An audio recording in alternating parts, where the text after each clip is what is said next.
You know, as I said, going into break, folks, this data center AI race, it is a modern day version of the nuclear arms race, without a doubt. America, let's face it, we were blindly allowing our advancements, all the things that we created in this country to sort of slip away.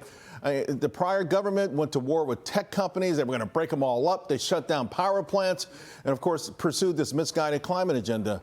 Well, that's all changed with the Trump administration, and a significant shift and support really has been shepherded in by my next guest in Congress. I want to bring in now Wyoming Senator Cynthia Lummis. And Senator, first of all, I got to give you props.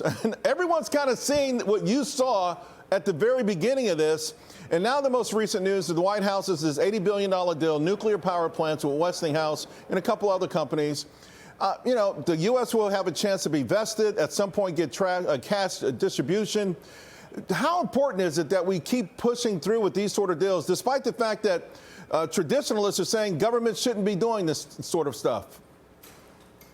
Oh, Charles, this is at a time when the United States can set its own table for a future that is very AI-focused and our own energy focused. So let's look at the big companies. If you're in AI and we're having a race with China, we need more power from all sources. So at the same time that we're ramping up power from traditional sources like oil, gas, and coal, we're able to sequester their emissions in the ground. So that technology has developed at a time when American AI needs the energy from every single source, especially reliable baseload power.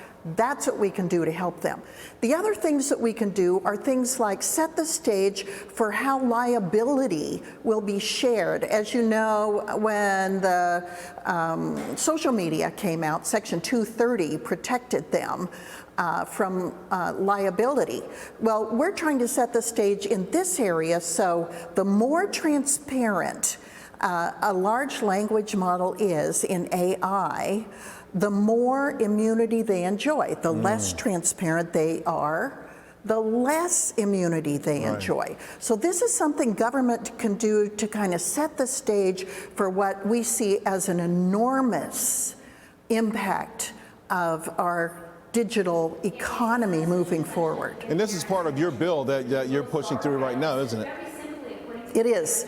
And so we're also working with the Senate Commerce Committee on provisions like you just described, and the White House. You know, the great thing is President Trump and his team recognize the tie between having rare earth minerals in the ground, having the ability to process them, and then turn them into usable technology, and how we can get through all of those steps here in America. We have rare earth minerals in the ground in America. What we gave up and that we need to get back is the ability to process those rare earth minerals and make them into products. Really, everything that has a switch, Charles, needs a magnet. And so that's an area where we can exponentially change our ability to be so dependent on China and chart our own future. Speaking of which, let's turn to the trade deal, right? Because what President Trump has done leading up to this meeting with Xi is really remarkable. He's sort of triangulated them. He's done these massive deals with all of these nations that surround China, rare earth deals, processing deals, Malaysia, Cambodia, Vietnam, Japan. And it feels like it gives me hope that we'll come out with something tomorrow between these two leaders that kind of puts this to rest to a degree.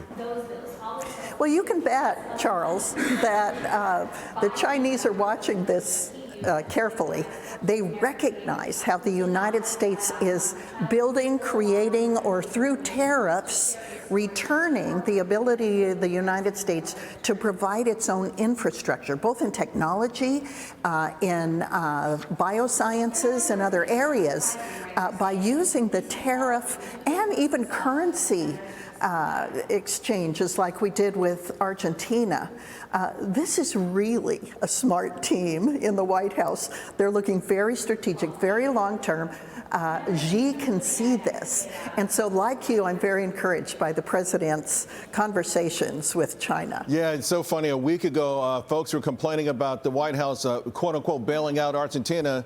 I think America's already up 30% on that quote unquote bailout. Senator Lummis, again, though, congratulations to you, because your foresight has helped make this come true. And people are now talking about stablecoin, Bitcoin playing a major role in keeping America preeminent, helping us pay our debt, and helping us erase some of the things that have saddled us for a long time. So thank you very much. Thank you, Charles. It's great to be with you. Same here. Thank you so much.